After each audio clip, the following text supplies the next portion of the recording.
All right, guys. Will Revels here alongside Kenny Doleac for Strong Great Line. We've got a special guest today. Brad Waudby has stopped by to share his story.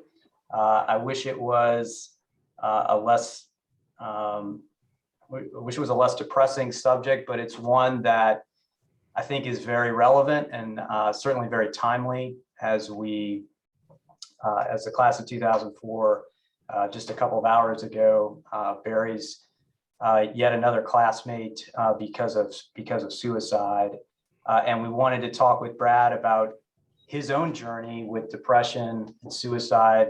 Brad, thank you for doing this, man. It's something that needs to be talked about. It's one of the things that we're trying to embrace here at the Strong Great Line. I'm excited to have this conversation with you. Thank you for stopping by. Hey, no problem, man. My pleasure. The more people that hear the story, the more people I touch, the more lives that can be saved. Yeah. Thank you, Brad. So I just want to kind of preface on the Strong Great Line. We've been doing some work as we've figured out who we are as an organization and published, set our mission and objectives. One of the things that has come to light is like mental health is going to be a challenge that we face as a group. Most veteran populations are going to face that, and so we should take that seriously. And so one of the things we've come up with is that we should put some resources together. We should start to break down the stigmas. And so on our website, we've got some vetted resources out there, but I think having these conversations is also important. And we talked about this as we were getting warmed up for this, Brad, but like changing the narrative around it from mental health being a sign of weakness to actually being a sign of strength. Those are the words we use amongst our group, and I think we're going to hit on that. So thanks for doing this. Yeah, not a problem. Brad, for the folks out there listening that haven't heard your story before, I didn't know this, but can you kind of take us through what happened in kind of your last few months at West Point? If we start in January of 2004, you're just finishing your senior year of football at West Point. Supposed to be the happiest 5 months that you've got at the academy. Tell us why that wasn't the case for you. So, as you guys know, I was a big boy when I was there, right? Playing football and stuff like that. And as you know, we don't have to conform to Army height weight standards while we're there playing football. We don't have to take the normal APFT. We take the selected athlete program, APFT, where they replace a mile and a half with a 2 mile run with a 12-minute bike test, right? And did that all through my 4 years of playing there. And then once you're done with the Army Navy game your senior year, they basically cut sling load on you. You're like, all right, you're on your own, right? And didn't give me a running program, didn't give me a training program, nothing, And I was basically left to fend for myself. I'm not a runner, the furthest I had to run in those 4 years was 100 yards. And it was a struggle for me to be able to run and to be able to lose that weight, because a lot of the linemen that went in there undersized. Like they went in there like 230 pounds, and they had to bulk up to get to that size. I went in there, I was 300 pounds already when I went to West Point, because I had played at the prep school for a year, and I got down to like 260 after Beast Barracks. You could actually see some abs. So I was like, oh shit, what are these things, right? And so I ended up failing my APFT my senior year. I stayed back another semester, and I ended up getting hurt. And I was basically put on profile. And what happened was I was running with a major in the special forces. It was Major Dean Newman. Okay, he was my special operations low intensity conflict instructor, and he was an awesome dude. I mean, the first day of class, he grabbed me. He's like, "Come here, Haas. Hey, listen, tomorrow morning at 05, you're gonna meet me at max statue with your PT belt." I was like, "All right, roger that." And we started out running 10 minutes out, 10 minutes back, every single morning, right? And then I had mandatory PT in the afternoons, right, where I wouldn't partake in the DNC practices. I wouldn't partake in intramural sports. Basically, all I did was just do PT, in the afternoons. And I also took a aerobic fitness class, right? Where basically it was like a triathlon class. We would run, bike, and swim for school, for, as credits. So basically I was working out like 3 times a day, and I ended up sustaining an injury, and they put me on profile for, I want to say like 42 days or something like that. And they didn't give me enough time to recover when they gave me my final PT test, and it was a PT test I did on my own on the Monday morning after the Army Navy game that year, 2004. And I failed it by 51 seconds and they kicked me out. Right. I didn't know that they kicked me out until I got back from winter break. I had to come back. I didn't have a room assignment. I didn't have anything. I was sleeping on, one of the dude's floors, right? Camped out for like 3 days. And finally, the orders came down that I got separated. So I was like, all right, packed up my shit and drove back down to Jersey. And I really hit a state of depression. I mean, that was really one of the first times that I contemplated suicide. It was after I failed that PT test. I wanted to literally walk down 9W to the Bear Mountain Bridge and jump off that fucker. Because I didn't want to go home. I didn't want to see my parents, because my entire life I viewed myself as being a failure, being not good enough. I guess that's the drive you have as an athlete. You always want to keep getting yourself better and better and better, and you always view yourself as not being good enough. And it's like, that's how I viewed myself my entire life. And finally, I had kids back at school. You'll never make it. From back home, you'll never make it. You're gonna fail. And all those feelings and stuff like that became true. And I was like, fuck this. I hated myself for it. And so I literally wanted to die at that point. I didn't, but I went home and I went into a deep, deep, deep state of depression. I was drinking every damn day.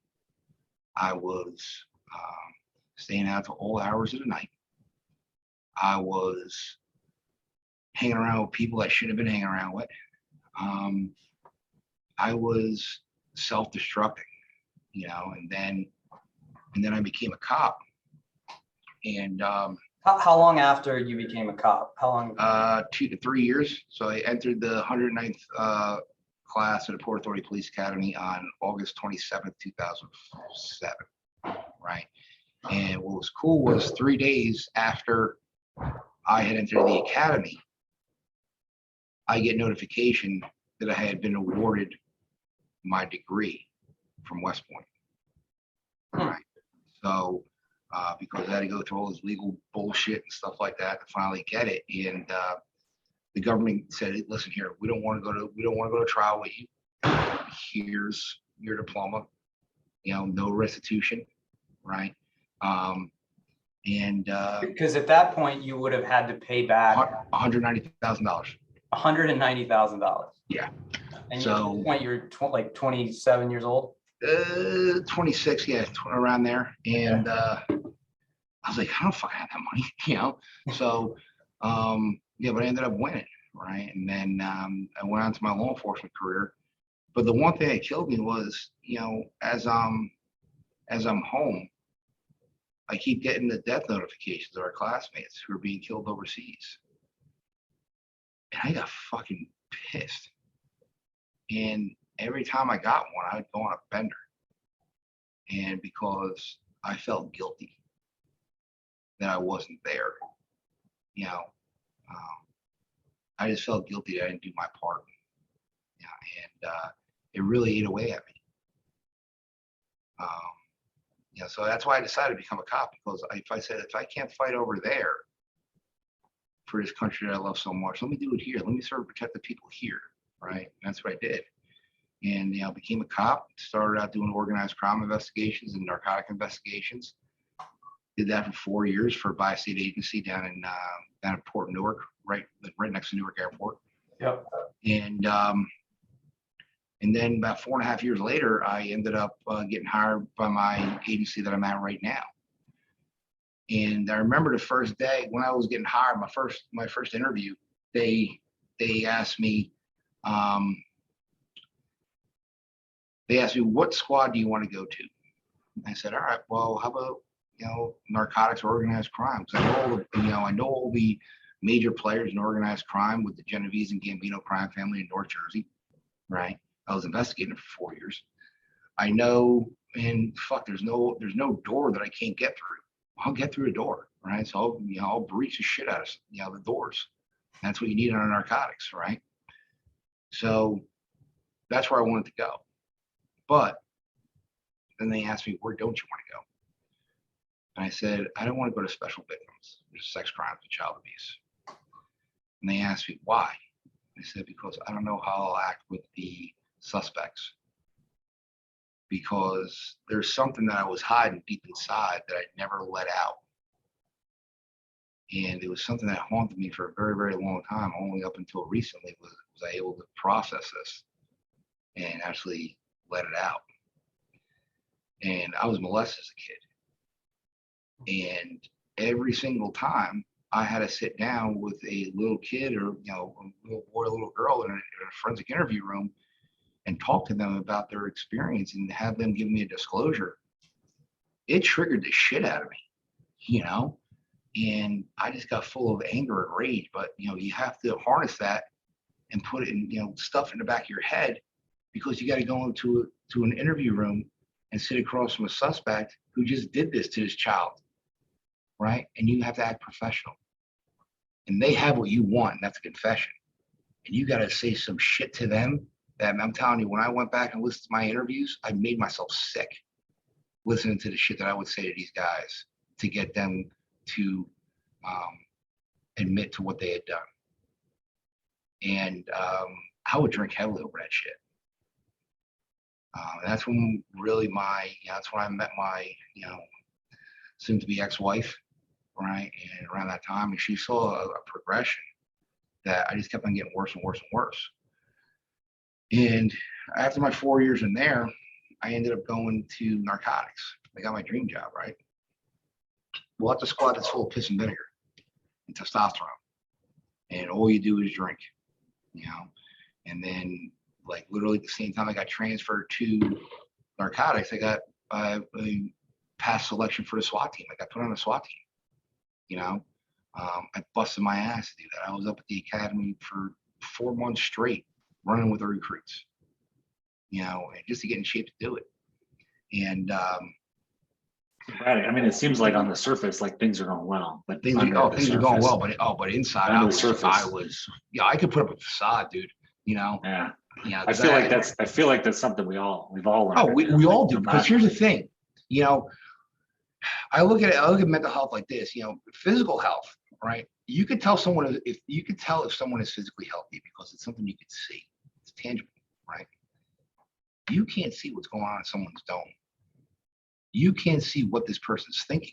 You can't see what type of day this person's having, right? And that's why for me now it's so important that I'm nice to everyone I come across. Because listen, just a simple smile or a, hey, good morning, how are you, could change someone's day. So yeah. I got on the SWAT team, and that became my identity. I wasn't Brad the husband, Brad the father. And I had one kid at this point, and I had resented the birth of my first son and my second son.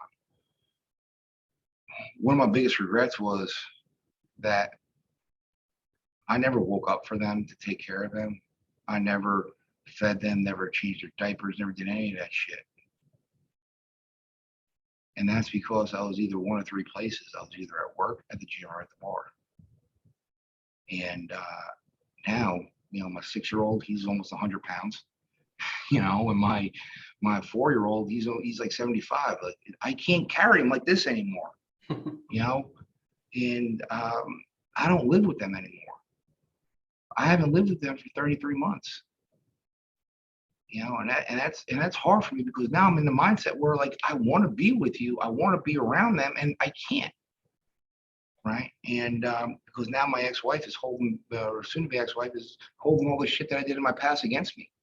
Like, that's not me anymore. that was me. It ain't me now. But you know, Yeah, Brad, your story of transformation is like incredible, man. I don't know, like maybe take us through the, like, fast forward to like yeah. the So events. you know, so this cycle just kept on going and going and going. My first alcohol related incident, and you know, when I got in trouble at work was in January of 2018. That's when I got my gun and badge taken away from me the first time. I was drunk at a bar, and some guy that I had arrested 4 months earlier saw me at the bar, came on up to me, and he said that I threatened him, right? And he took out his cell phone and decided to film me the entire night.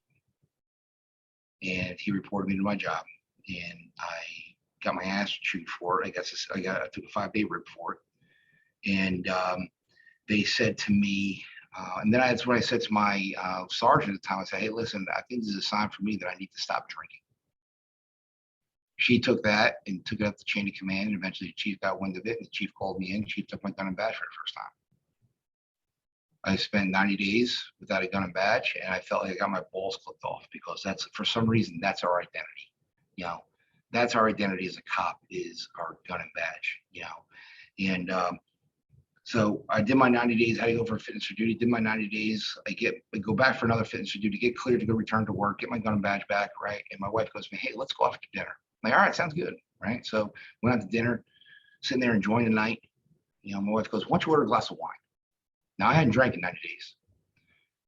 I go, okay, here's a green light, right? And get to order a glass of wine for dinner. I literally take one sip of wine. In walks my chief. And I go to my wife and said, here, get rid of this. And she chugs it. And that one sip, 8 months later, I ended up with my gun in my mouth. And it was all because of my alcoholism and my mental illness. You know, I had a lot of PTSI, you know, post-traumatic stress injury. I don't like to call it PTSD, because the D stands for disorder, and disorder has a negative connotation to it. Injury you can recover from. Okay. So I was depressed. I had a diagnosed with depression, anxiety, all that stuff. And the month of December of 2018 was probably the hardest month for me, because I had just gotten run over by a car in Camden, New Jersey, back in November, or the end of November of that year. And you know, kind of fucked me up a little bit, mentally and physically. And that entire month of December, we had a lot of SWAT jobs that month, and I should not have been running a gun during that time. I wasn't mentally right. I would literally be sitting in the front of the Bearcat on the way to Target, praying that I would take one in the head, because I did not want to live anymore. And I don't want my kids. I wanted my kids to look at their daddy as a hero, rather than being a coward for taking his own life. And you know, eventually my last drink was on Christmas Day of 2018. And 2 days later, I got into an argument with my wife. She told me she wanted a divorce. You know, and as cops, we automatically think worst case scenario, because, you know, whenever we get called, we're always going to a worst case scenario. People aren't calling us to go to a fucking birthday party. You know, people are calling us to go fix their chaos, handle their chaos, control their chaos, you know. And how could I do that if I couldn't control my chaos? That's my life, you know. So I ended up going, you know, thinking to myself, when she says she wants a divorce, I'm like, she's gonna take my house, she's gonna take my kids, she's gonna take my money, my pension, everything. I'm gonna have nothing, right? What the fuck do I have to live for? So I leave my house, very emotional, hop my pickup, and drive to my hometown, right? And as I'm driving, I shoot a text message to my wife saying, I'm sorry, I love you, you're not gonna have to deal with me anymore. And I shut my phones off, because I don't want to be pinged by the cops, tracked, whatever the hell I was doing. I get to the top of this mountain in my hometown, and I'm literally sitting there. Now I got my SWAT rifle in the back of my truck, got another handgun back there, and I got my duty weapon in my center console. So I might reach into my center console, take out my duty weapon, put it on my lap, and tears were running down my face. And I literally just said, fuck it. Took the gun, put it in my mouth. And I was picking up slack on that trigger. I was picking up slack. And for some reason, my best friend, who was killed in Afghanistan in 2013. He's a local boy from here in Jersey. He's a Green Beret. He popped into my head. He said, Brad, put the fucking gun down. Call your wife. Put the gun down, call your wife. That's what I did. Turned my phones on. I had like 50 text messages from her and missed calls and everything else. And I called her and she's hysterical, crying on the phone. She's like, where are you? I said, I'm fine, I'm good. She said, the cops are here. I said, you just ruined my fucking career. Nah, man, she saved my life. Because she didn't make that phone call, I wouldn't have gotten help. So I had to go turn myself into the local PD. And I voluntarily committed myself to a psychiatric hospital for 4 days. And in those 4 days, that was my rock bottom. I eventually got a couple of SEAL buddies of mine, ended up calling a guy by the name of Tom Spooner. I'm sure our classmates know who he is.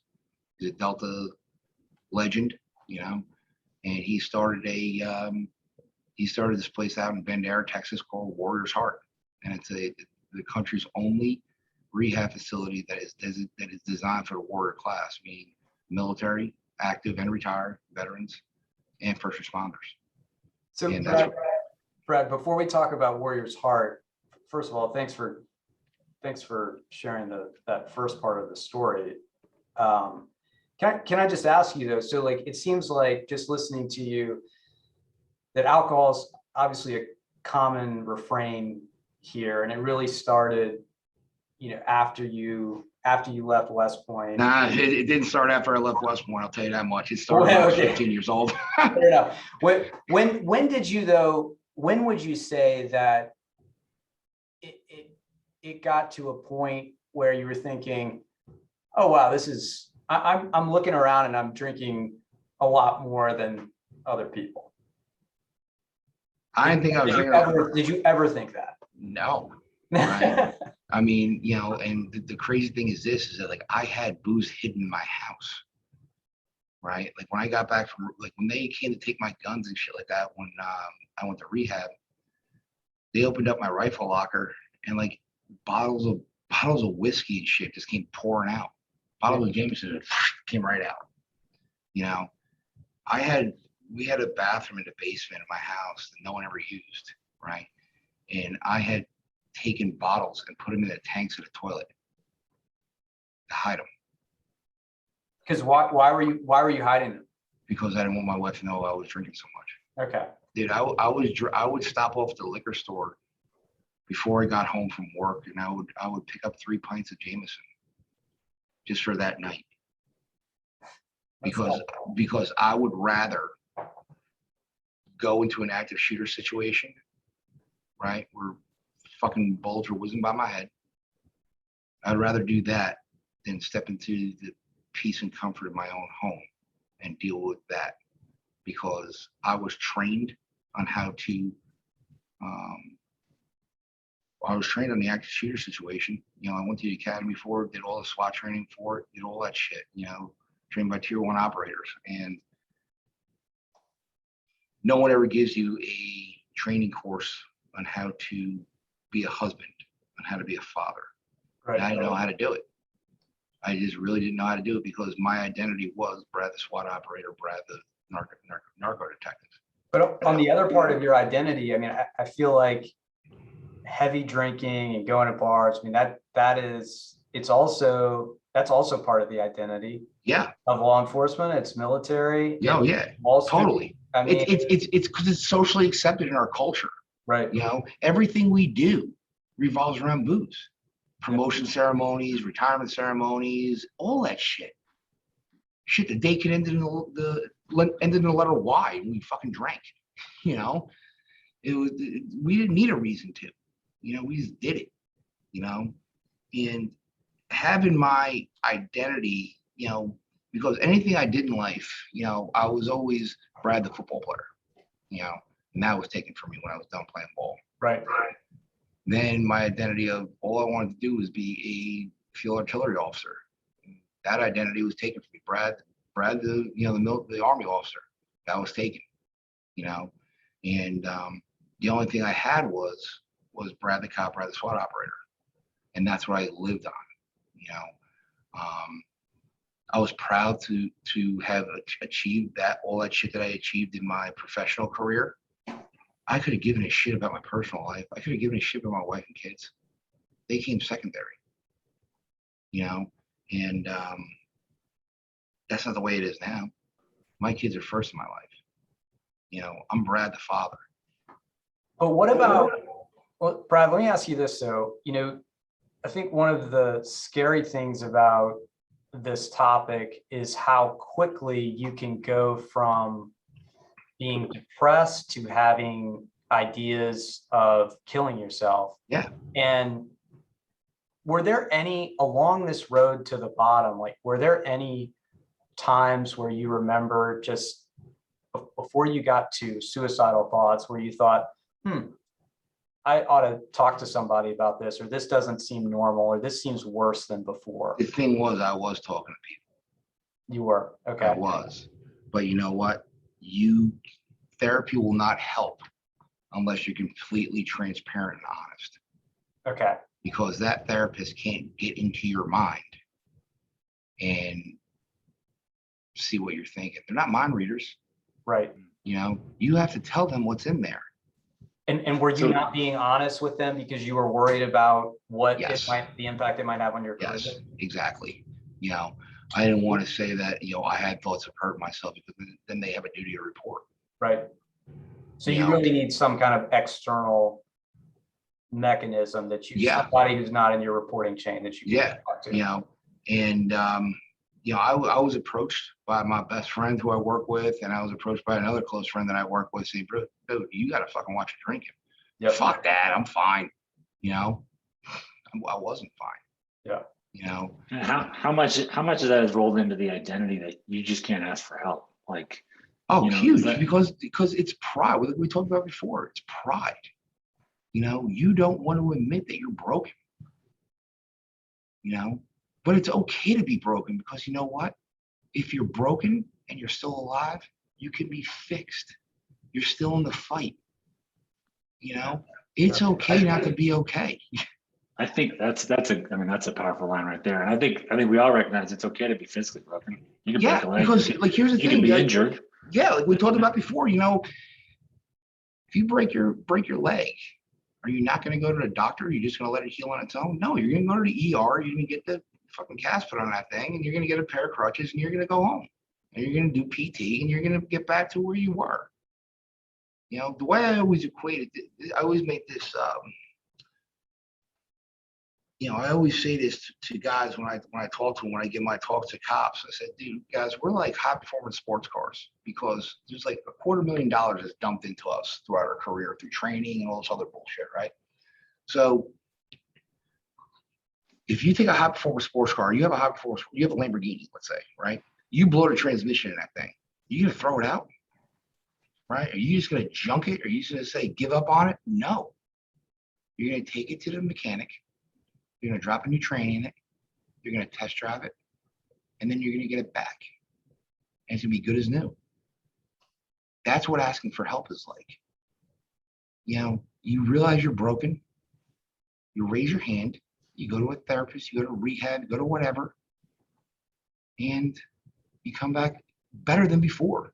Not good as new. Better than before. Better than new. And the hardest part about that, Brad, isn't it, is raising your hand, though, right? Yeah. Because, I mean, I think, you know, you said it's okay to not be okay. I saw Michael Phelps say that when we were watching the Summer Olympics. And, you know, when you see somebody of Michael Phelps' caliber that comes out and says that, I think, you know, he was reacting to the Simone Biles situation. Yeah. And it really breaks down the walls to hear that. And I mean, your situation is similar. I'm not saying you won 23 gold medals, Brad, but wish I did. but it is helpful, I think, to see you as a physical, you know, intimidating presence, to come out and say, hey, you know what, like, this is something that I struggled with. Yeah. And it's okay. Because here's the thing, you know, like I said, you know, part of my job now, like my sole job right now, you know, I'm back on the SWAT team. You know, I was in major crimes, but I just recently got transferred up to the police academy, where I'm in charge of teaching resiliency to 3,500 cops in my county, right? I have to teach 3,500 cops in my county on how to be resilient, you know, and it's all about that post-traumatic growth. Yep. You know, when you hit a traumatic event, you can either go one or two ways. You can go up, you can grow, or you can go down. It's all about having that growth mindset, right? And that makes sense. And before we go to the warrior's heart and how you know, the road back up, a lot of people, Brad, are listening to this and they're thinking, okay, what's the so what of this? Like, what should I be doing as a safeguard to classmates and friends that I know that might be feeling this way? Looking back on it, like, what would you have said to us to be on the lookout for? Like, what do you wish your friends would have done for you? I really wish that they would have done a very big intervention and realized how much damage I was causing, not only to, you know, my coworkers and stuff, but to my family. You know, but the thing was, I didn't care about that. You know, I had one focus and one focus only, and that was trying to be the best detective and best SWAT operator possible, right?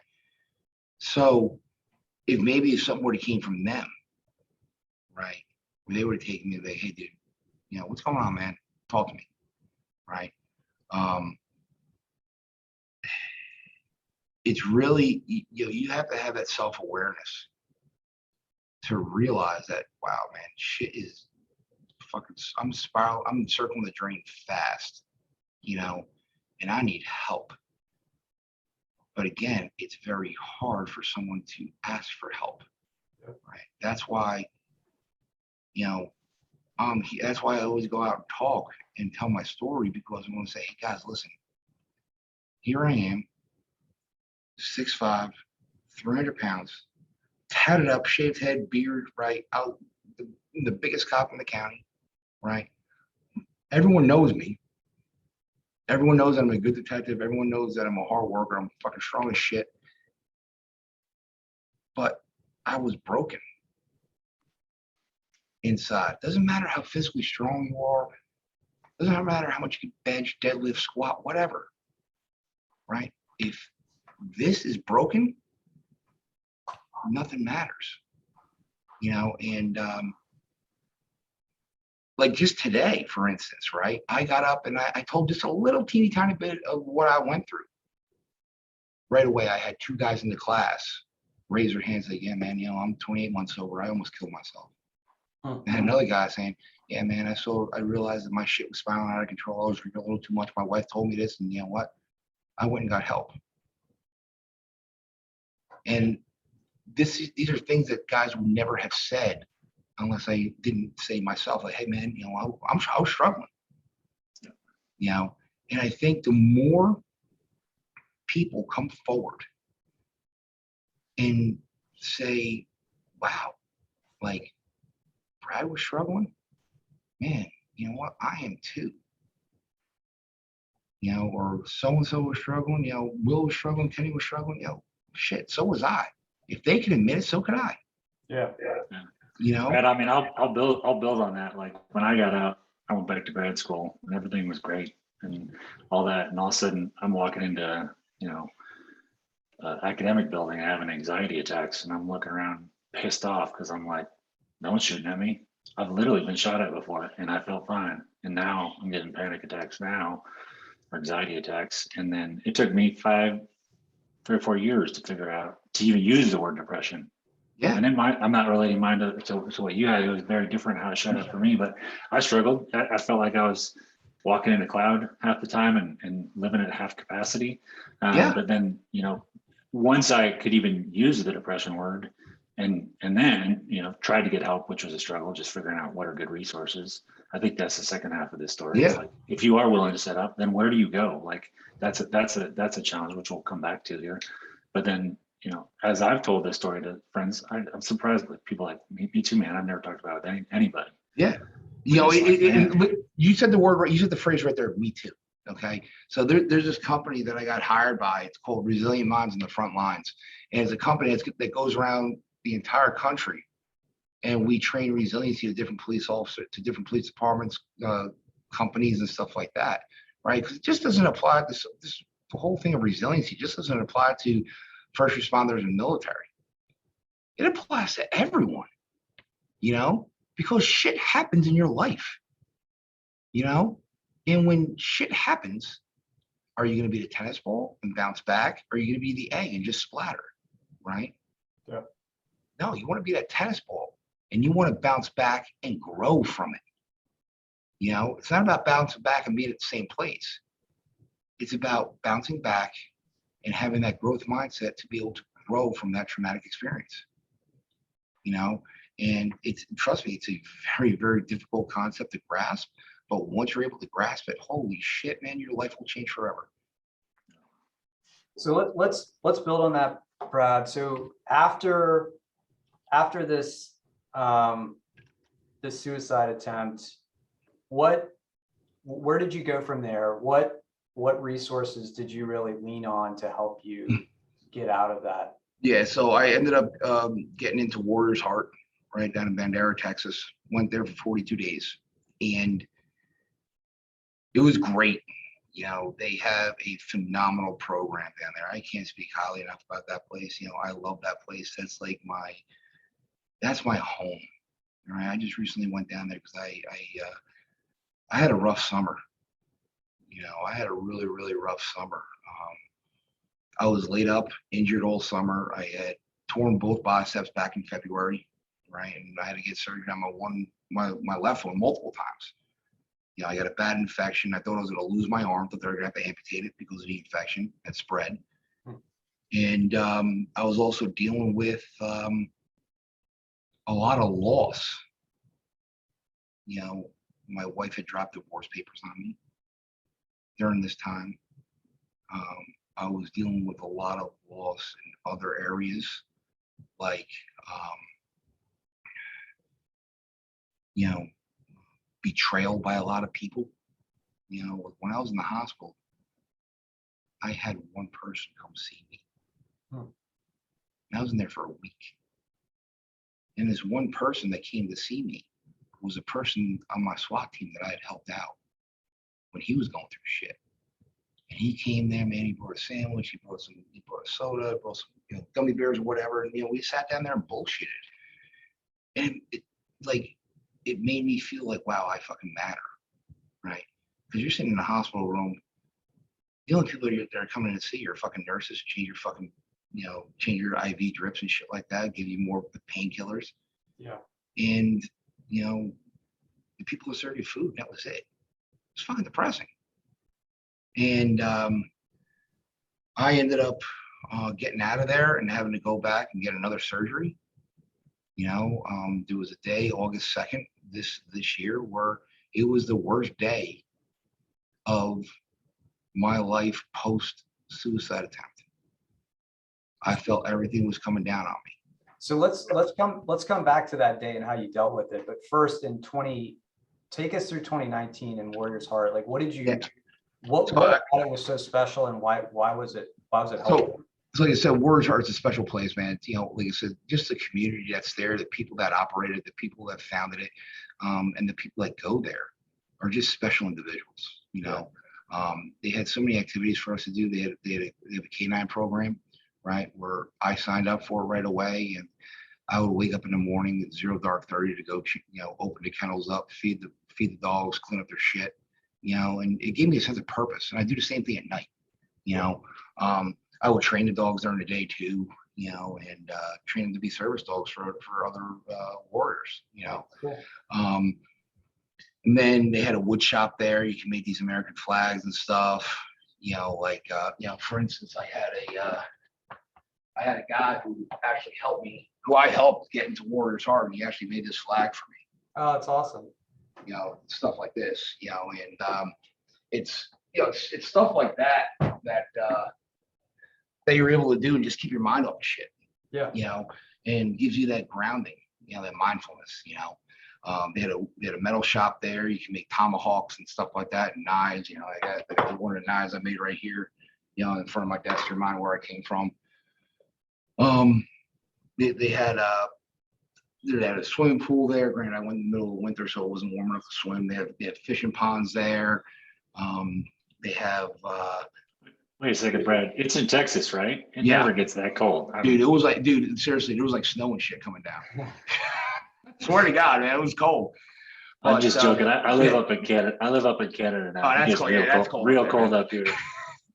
So, then they had there's a CrossFit gym right across the highway from where we were, and I would go to CrossFit every day, and just to stay in shape because I love working out, and it gave me time to blow off steam. And then they incorporated the 12-step AA program there. You had these group therapy sessions. You had these individual therapy sessions. You had a substance abuse counselor, and then you had a trauma therapist that you dealt with. And they had Brazilian Jiu-Jitsu on Sundays. And all this shit I took advantage of, and it was great, right? One of the biggest regrets that I have is not going to an IOP afterwards, an intensive outpatient, right? Because I think I would have benefited from that. I would have benefited from going to that for 6 to 8 weeks, but I didn't. I came home. I got a home group, right, for AA. Got a sponsor, but the thing was, I had given up my drinking to God, but I never physically, mentally gave up my will and thinking to God. And that's what it says in the third step, to give your will and thinking to God of your understanding. And I didn't do that. And I still was angry, I still had that anger. I was still pissed off. Yeah. A month after I got back, I had to get surgery on my right knee from when I got run over by the car in Camden. My wife tells me, she goes, "Hey, listen, when you're done getting that knee surgery, I want you out of the house. I want you to go to your parents' house, and I want you to recover there." And that was the last time I lived with my family. That was 33 months ago. And a week later, she had my house on the market. In July of that year, we sold our house, and I ended up going to live in a 1-bedroom apartment above a hoarder's house. And I called it my depression dungeon. I never opened up the windows. They were blacked out. I was just living in a state of depression. On the outside, I looked good, right? But when I, retreated back to this fucking dungeon after work, and I just sat there. I'm surprised I didn't drink, because it was a perfect setting to, but I didn't, because I know I couldn't, because I know if I did, I'd be dead, And so eventually, I started replacing the booze with women and going down that road, which was very unhealthy, And then I started, and then actually, the one day, it's kind of funny. Mike Ziegelhofer, right? Ziggy got me. I was down in DC, like right before Labor Day weekend of that year, 2019, and I had gotten us all. It was me and actually two friends of mine who were actually on a very famous. They were SEALs, and they were actually on a very famous mission in 2011, and I brought them to the White House. And it was actually when I was in the White House, I got a phone call from my wife, because all the girls I was messing around with had contacted her. And I would love to see the Secret Service agent's face when they were listening to that phone call, because it was actually kind of comical. But yeah, I got that phone call. I was in the White House. It's a memorable experience I'll never forget. Yeah. And I got back from that trip, and it was just hell. There was a girl that I was still dating at the time, talking to while I was trying to fix things with my wife. And she ended up basically saying, you know, I know you're still married and this, that, and the other thing. I'm going to tell your wife. I said, you know what, fuck it, I'll tell her myself. And I called her up and I told her. And that didn't go over too well. And I was actually in Atlantic City when I did that at a conference. And I very easily could have went down to the bar and drank, but I didn't.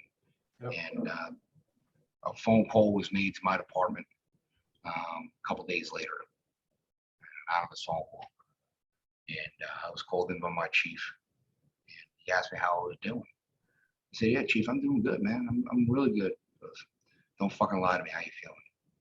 I just broke down and cried. I said, I'm not doing good, chief. He's like, all right, we'll get you fixed. You know, and got my gun and badge taken for the third time in 2 years. And and that's right when I found God, honestly, because I called my friend up, the guy I work with. He goes to me, Brad, it's amazing that you called, because God came to me this weekend and I prayed for you. And God said that if you were to give your life up to him, he would give you a life beyond your wildest dreams. And it would be, you'd be doing something involving helping out cops and veterans. Sure as shit, look what I'm doing now.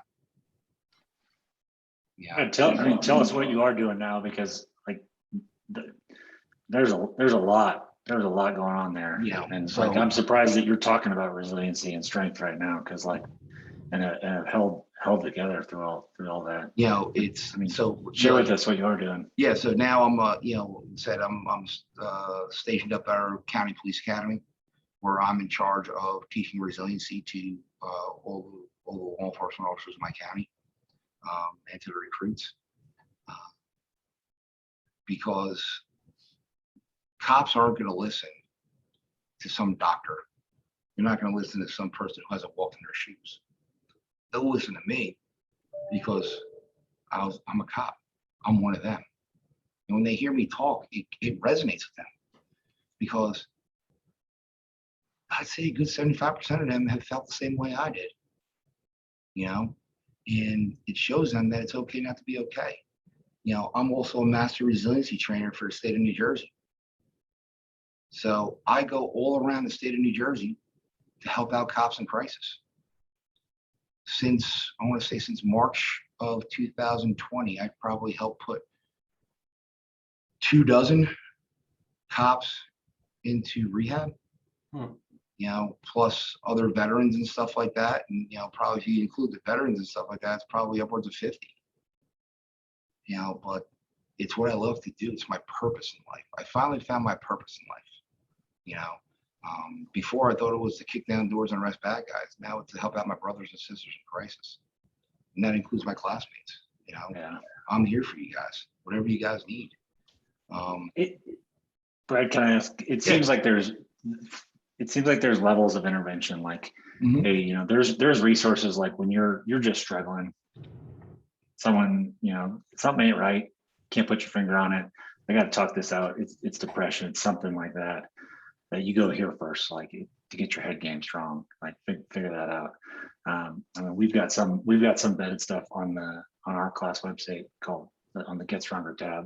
But like, what do you talk about now to people when you first engage with somebody? Do you kind of go through steps like that? Like, hey man, we got to get you, or hey lady, we got to get you talking to somebody. Yeah, I mean, it's all based upon what level of crisis they're in. I mean, if they're an alcoholic and they can't function, right? All right, man, you're going away. You're going to rehab. We're sending you to Warriors Heart. We're going to send you to Sierra Tucson, because that's the second place I went to after my chief spoke with me. I went there to go get my head right. And that's a great facility too. That's out in Tucson, Arizona. Yeah. So like, I mean, in the last couple of months, it's the first time I've ever heard of that facility like this. Like, what is the difference with these? Just like circle back one more time. To like bring it all right. Like, so why are these places important, and how are they different from going to like a general? All right. Well, rehab program. People like us, right? You know, we'll say the warrior class. Okay. They're not going to be able to relate to a 18-year-old girl from Southern California who's pissed off because her father didn't get her a BMW for graduating high school. You understand what I'm saying? Right? They're not going to be able to relate.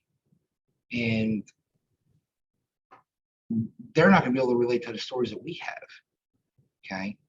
So there's these places like Warriors Heart and Sierra Tucson where they have a separate red, white, and blue program for the warrior class where they can talk and share their experiences, and other people can, can understand what they're going through, right? Because you can't, I can't walk up to a civilian and say, do you know what it's like to see a child brain matter splattered all over the fucking dashboard of a car? No, you don't. Do you know what it's like to walk into a homicide scene and see blood and guts and shit everywhere? No, you don't. Right? Nor do I know what it's like not to get that BMW for graduating high school. You know? So you want to be with people that have the same experiences that you do, right? Because you're gonna be able to build off of each other. Yeah, that's what I mean. It seems like there's a community aspect to it. Exactly. I mean, I think a lot of us, at least for me, I felt that lost community when I got out of the Army. But it sounds like if you're really struggling, like that's one of the other advantages of this place. Yeah, these special places like Warriors Heart. Yeah, it's that brotherhood, that camaraderie that we had, that you guys had in the military units, right? I equate it to, when I went to Warriors Heart, like those guys I went through with, some of my best friends. Some of them I talk to, daily, and I'd do anything for them. Same thing with the people I went through Sierra Tucson with. I still talk to my doctor from Sierra Tucson on a weekly basis. I talk to Tom Spooner probably on a monthly basis. And there's different people that I've met along the way that, we just gravitate towards each other because we share the same experiences. And it's like that brotherhood, that camaraderie that we had in the military and law enforcement and stuff, and first responders, right? You can't describe that to anyone unless you've been a part of it, and that's what these places have. It's that camaraderie. It's that, sense of belonging, because you know what? The first time I felt like I ever belonged somewhere was when I walked through the gates of Warriors Heart.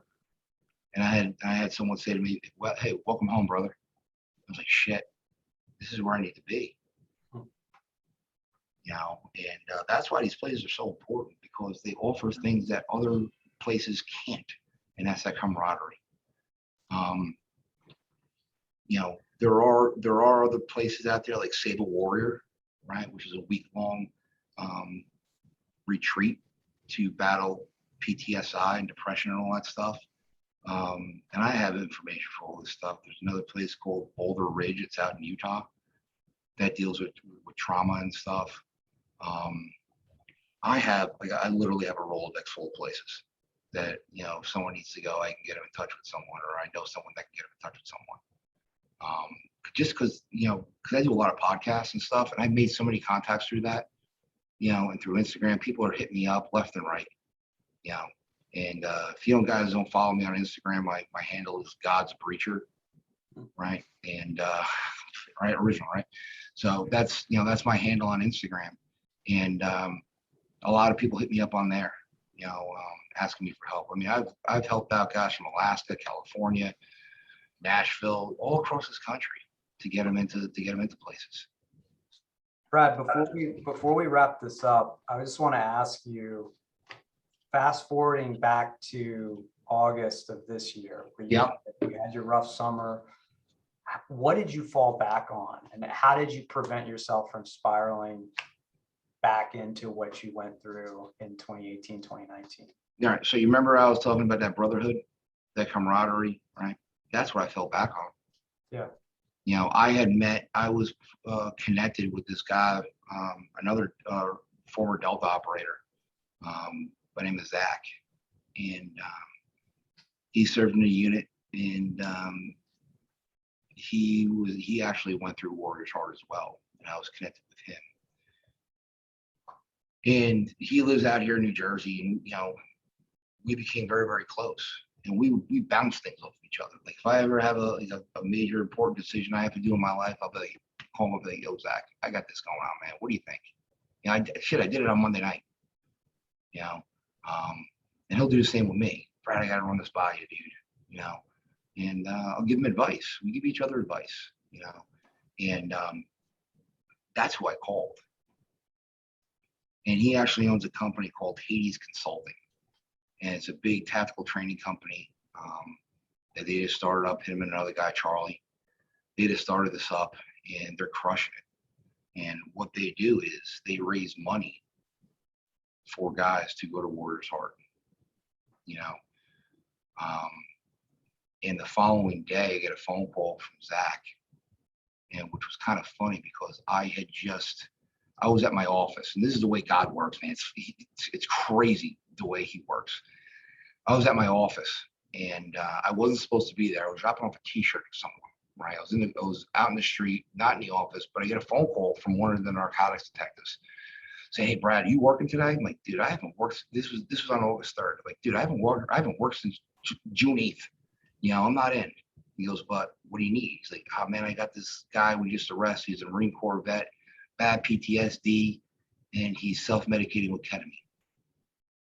I say, "Stand by one. I'm out in the cul-de-sac. I'll be right in." I go in, and there were like literally like 10 narcotics detectives that were standing, you know, outside in the hallway of these interview rooms. And they see me come in, and they were just like, they stopped and they looked like, "Oh shit," right? And I walked into the interview room, and my buddy introduced me. "Oh, just Detective Waudby." No. "Hey buddy, I'm Brad. Let's talk, man. What do you got?" And he tells me what's going on. And I said, "Dude, I understand. I get you." Right? And I share a little bit of my story. Yeah. And he's like, "This is the first time someone's ever sat down and talked to me about what happened and what's going on in my life." I said, "I know, right? I totally get it." And I go, "How bad do you want to get yourself better?" He's like, "Dude, I need help bad." Got on the phone, pulled my contacts out of Warriors Heart. Boom, he was down there. So that's interesting, because what you're saying is what helped you get out of your own hole is helping somebody else out of Oh, there. totally. And I guess the interesting thing about that is, in order to do that, you have to stay connected. Yes. With your brotherhood, Yeah. all of your buddies there. Otherwise, you won't get the call. Yeah. And, you know, so what happened was I get out of doing that, right? And I go back and sit in my car, and I'm talking to someone else. And I get my phone call from my buddy Zach. And he goes to me, "Brad," he goes, "Hey man, you know, I don't want to, I know you're not going to like this." I'm like, "Oh shit." Right. He's like, "No, man, I know you're not going to like this, but Charlie and I are going to pay for you to go down the Warriors Heart for 5 days just for a recharge. Right. Go down there. We're going to put you up. We're going to fly you down first class. Right. And you're going to get down there, and you're just going to enjoy, you know, and get reconnected and get grounded again." That is exactly what the doctor ordered for me. It's exactly what I needed, because I came back, I was refocused, right? I recalibrated down there, right? I refocused, I came back, I re-engaged, and I just, boom, took on everything. And it was great. It's exactly what I needed. And one of the biggest things too for me is when I feel myself straying away from my program, you know, that's when I know I need to go to a meeting. Yeah. Right. That's when I need to know that I need to get plugged back in. And there's a saying on the SWAT team that we have. It says, "Be better at the basics." Right. And for me, being better at the basics is being better at the first 3 steps of AA. You know, if you're not good at those first 3 steps, you're going to fail. Yeah. Right. And I equate it to my line of work where, you know, if you're constantly practicing with your duty weapon, or constantly practicing with your rifle, right? Those magazine changes and, you know, shooting and moving and all that stuff, you're going to be better under pressure when the shit hits the fan, right? Because if you don't practice, you're going to fumble and you're going to fail, right? It's the same thing in life. If you keep constantly practicing these principles, right, you're going to succeed. You're not going to fail. And that's what keeps me focused.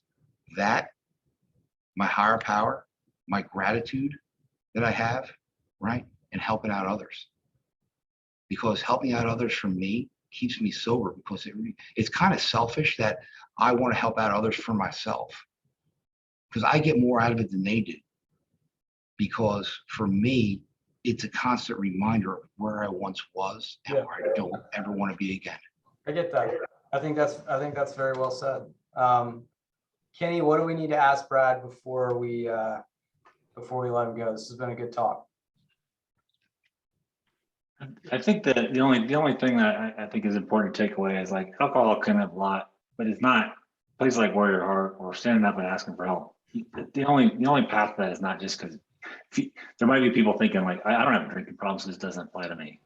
And I don't know what you say to that, Brad, but I feel like that's sometimes the driver and the challenge, or one of the drivers, but that's not everything. Like people that need to go to a place like Warrior's Heart or it's not only with drug and alcohol. No, it's not. But a lot of the times, the PTSI, the depression, the anxiety manifests itself into alcoholism, and really alcoholism or substance abuse. It's like an iceberg. That's only the 10% that you see out of the water. The other 90% that's underneath the water, that's inside of you, that's the shit you got to work on. Once you can conquer the substance abuse, right? Then that's only when you can start working on the mental health issues. So I mean, I have places, I have resources for everything, but for substance abuse, for depression, for mental disorders, for all that shit, right? And if you guys ever want to reach out to me, any classmates who want to reach out to me, my phone is on 24/7. My phone number is 201-961-2015. Right? Hit me up, shoot me a text, whatever. If I don't get back to you, right away, or I don't answer the phone, trust me, I will get back to you. I will not leave you behind. I think that's one of the biggest things for me is like we go through this conversation is like, there's 10 or 15 people that have started volunteering their time for our class. All of our classmates started volunteering their time with this little organization called Strong Gray Line. And the whole point is like, we want to be there to support our classmates. We want to support the families of our fallen classmates. And we want to start we want to build that community. And one of the ways first steps is like, hey man, we want to break down these stigmas, and we want people to know if they need help, man, that we're here, like we're stood up. So like you implied in that it costs a lot of money and it may not be easy to get into Warrior's Heart. Well, if you need help, hold on. That's why we're here. I'm going to tell you this right now. If you don't have the money to get into Warrior's Heart, I will get you the money. Yeah, that's also why we're here too. Resources that I can get you guys funds to get these guys in, right? And listen, if there's any special operations guys, any Green Berets or CAD guys that are our classmates, Rangers and shit like that. If you guys are suffering from TBIs, right, I can get you into the Brain Treatment Center in San Diego free of charge. Absolutely free on a grant.